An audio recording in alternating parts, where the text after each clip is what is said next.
Welcome to the Jamodi podcast. We are all surrounded by amazing coaches and leaders. So let's get an inside look at not just what they do, but how they do what they do. After all, becoming the best versions of ourselves is Jamodi, just a matter of doing it. Are you ready to level up your team skill development? Well, Bology is here to support you in driving accountability and skill development. The Bology app is more than just tracking. It's a resource for enhancing skills, knowledge, and mindset across your program. Join coaches all across the country using Bology to simplify training and empower your athletes. Let's build consistency, accountability, and skill development together.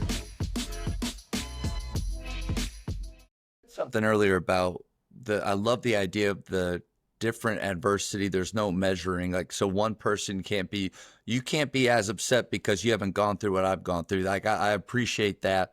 But you did say the word choose. And so you can choose to allow that adversity to continue to define you, or you're kind of stuck in it, or you can choose to learn from it, look past it, and then help others with it.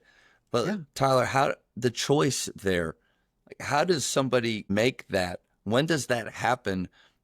Or is it just like takes what it takes? Trust the process. Is that what it is? Well, it's a journey. I was 14, like I mentioned, when my younger brother died, when I drove over him. And my initial response was just intensity. I was just going to push myself through whatever challenge came.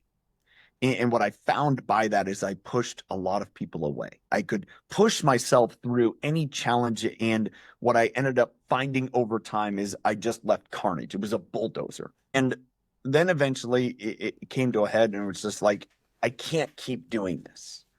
And one of the things that hit me is, as I was going through this process of trying to understand how I was showing up in the world, what it was about, where, and this was in my mid to late 30s, right? This wasn't, as a 20-year-old. This was as a, 37, 38-year-old. And one day I was driving home from taking my son to soccer practice, and I'm at a stop sign. And I kind of look to my left, and I'm turning right, and I start to pull out as it's clear. And I'm a person of faith, and I hear God say, your brother's life has meaning. And the reason why is because up until that point, I hadn't really talked much about. If somebody asked, somebody knew, fine, whatever, but I hadn't talked about the effects of intensity and what that did in my life. And it's also how that affected business, how that affected, client relationships, how that affected relationships with my wife, my kids, my siblings, my parents, everything. And that's when I understood that, being willing to talk about it and being willing to be very frank about how I either dealt with it or how I tried to hide from it didn't give his life meaning. He was 3. His life had meaning. Absolutely. Because I understood that I could talk about it, and I could share about the adversity that I have overcome and in dealing with that. Do I think it's a big deal? I don't, because I don't know any different. I just chose to push through it, and that caused challenges, but yet I came to a point, it's like, okay, there's more that I can do with it. Yeah. Meaning that I can serve people, and I can understand my intensity and how that created such a barrier in my ability to connect and, have empathy on others. Man, that was a problem relationally. But it also helped me understand that the number one thing a leader can do to lead and influence and serve is connect with others. I would imagine if you stop and you think about all of the years that you played basketball, or all of the kids that you've coached, whether it was yourself or others, the ones that probably accomplished more than what their ability or skill set would allow are either the coaches that you connected with best or the players that were most connected. And I believe that is not absolute to basketball. It isn't, absolute to football or soccer, or it isn't absolute to a teacher. It isn't absolute to any industry. Where you can feel connected, and as a leader, when you can connect with people, then you can influence them. And when you can influence them, then you can help them accomplish what they never thought possible. That connection piece is so important because we said earlier that a lot of coaches focus on the 10%, which is the X's and O's, and those are important, obviously, but players don't care how much you know until they know how much you care. And that connection piece, without it, then maybe the 10%, the X's and O's, never really matter to them or become that important. You mentioned confidence earlier, and there is a big debate in the coaching world of, do we give confidence? Do we build confidence? Is confidence something that only players need to have it themselves? And maybe we can say or do things that take it to another level or crush it. But if you're saying that one of our major roles is to impart confidence, which I agree with, how do we do that best with our players? You got to be honest. You got to be realistic. There's so much of a world that, it's interesting, especially in coaching and sports and youth sports, and there's such a finger pointed at parents that, they're causing the issue. It's like parents are an issue when coaches don't deal with it. Meaning when you have a parent problem, well, that's a personal leadership problem. Yeah. You're not setting the expectations. You're not being open, honest, transparent, and saying, hey, you know what? Billy is phenomenal at X, Y, and Z. But you know what? He's not going to take our end of the game foul shots because he struggles at the line. Can he get better? Sure. But I'm just not going to put him in that place. So instead of saying your kid is the greatest and absolutely the greatest, and then they're like, well, why isn't he taking, he's the best player on the team. Why isn't he taking our foul shots or whatever else? Because that's not where he excels. And it's something that, benign, but is the same that coaches struggle because of their own confidence. Because so often, and you've gone to way more leadership coaching clinics than I have. But how many times do you go to a coaching clinic and they spend, 75% of the time on drills and X's and O's? Here's schematics. Here's how we're going to defend the low post. Here's how we're going to, set up press break. Here's how we're going to do different things. All of these different factors. But how many of them sit down and say, hey, be a leader? And that means you got to start with the parents. And you got to, be transparent with the parents. Here are the expectations. Here are the non-negotiables. Here is how we have our first parent meeting. Here's how we deal with that adversity. Usually I would guess that's like one optional session that somebody might go to, and there's like 3 people back room parent meeting at 9:30. But you're not going to a basketball conference with Scott Drew or Roy Williams or Mark Few that are teaching those classes. You aren't. They're going through and, Mark Few is teaching about, his offensive style. Here's what we want. That isn't what coaches need. When Mark is spending time, and I say Mark because I'm here in Spokane, Gonzaga's here, right? And when he's in Paris as part of the staff, and he's sitting down and he's talking to Steve Kerr, are they sitting down and spending a lot of time saying, hey, what offensive set do I run? He's not. He's saying, hey, how do you work with players? How do you deal with everything else going on in their life, from a professional point of view? Because now, as college coaches and dealing with the NIL, we're actually dealing with a professional athlete mindset. Maybe we have in the, behind the curtain for years, but yet now it's way more visible. How do I deal with that pressure? Because you know what? I've established that I can deal with the X's and O's, and maybe, the game evolves a little bit, will change a little bit, and that's a small tweak, but it's all the other things. How are you dealing with their families? How are you dealing with, the circus around them?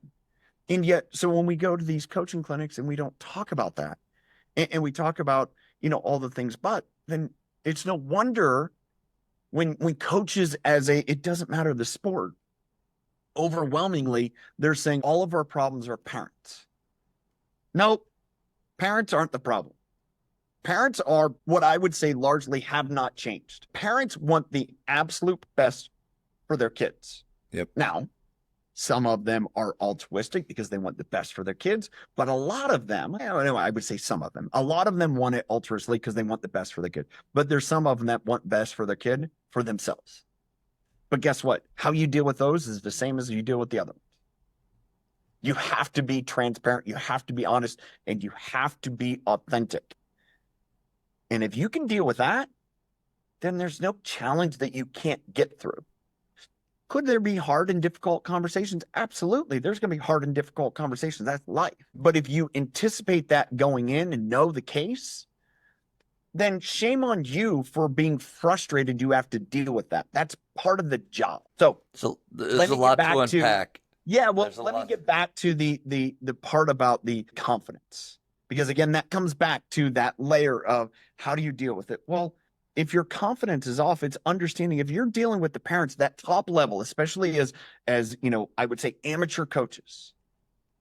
Hey, how much pressure are they putting on the kid? Are you watching? Are you, looking around at the end of the game and you see the kid who, goes up to his dad or his mom and gives him a hug and is smiling? Heads down. Yeah. Or are you seeing the kid that is, sees his dad in the stands and his dad storms out and the kid, goes to the locker room and is the last one in the locker room, doesn't want to leave because he knows as soon as he gets in the car, he's going to get chewed out for every mistake that he made or didn't make. What are you doing as a coach? Are you piling on? Hey, the kid football player, he threw a, interception into, quadruple coverage. Okay. But is that kid smiling after the game because he understands it's just a game and he made a mistake? Or is he, his dad just drilling a hole into him? It's like, you embarrassed me, right? And that's a part of a job as a coach. When you talk about confidence, that's a deeper level. It's also saying, hey, is the player mentally strong enough to say, I'm going to put you into an adverse situation and just expect you to sink or swim? That doesn't work. Mm-hmm. One thing that, and again, along this confidence, and I've realized that, I'm 45. I much grew up in the world of sink or swim, right? It was kind of like, throw them in the deep end. They're either going to figure it out or not. And so many coaches today, I would say that are relatively my age, were either the same, sink or swim, or they just didn't face the adversity. So they expect people to just figure it out and do it because they did. It was easy for them, right? And the problem with the sink or swim approach is a lot of people drown. A lot of people drown. And by that is the people that swim usually have no idea how they swam. They just survive. And so then you get into the situation where, it's a coach and it's like, all right, well, you're coaching this team and you're thinking about, all right, well, do I have to impart confidence? They should just do it. And it's like, well, that's great for you that maybe was super athletic and, coordination came really early and easy, as opposed to the kid who wasn't coordinated, grew 4 inches during a basketball season, who you're just like, dude, can the kid run? That kid needs confidence that they have value, because when you're imparting value, confidence into them, you're also imparting confidence into the others. And, again, that piece that is missing is if we don't know how we got there, it's really hard for us to help others get there too. And so instead of this idea of throw them in the deep end, let them sink or swim, but they'll figure it out. Well, that can work for some, but you end up having a lot of carnage, as opposed to, no, we need to be swim coaches. We need to teach people how to swim. And it's whether it's basketball, whether it's, life, whether it's teaching. And that's the real crux that we're seeing today. And so many organizations that are saying, Gen Z, they just, they don't want to do the work. Well, I don't know. I see some pretty successful teams out there. I see some teams that are absolutely work their tail off. I see some teams that, are fully dedicated. Well, what do they have that all these others supposedly don't have?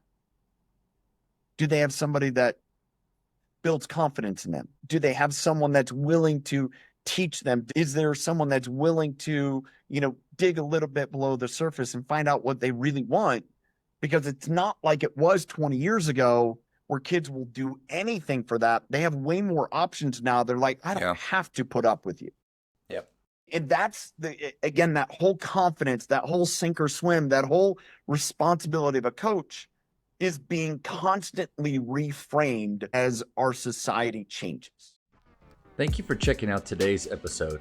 Please take a moment to subscribe to this podcast, share it with your fellow coaches, and find us on social media for what's coming up next on the Jamodi podcast. It's just a matter of doing it.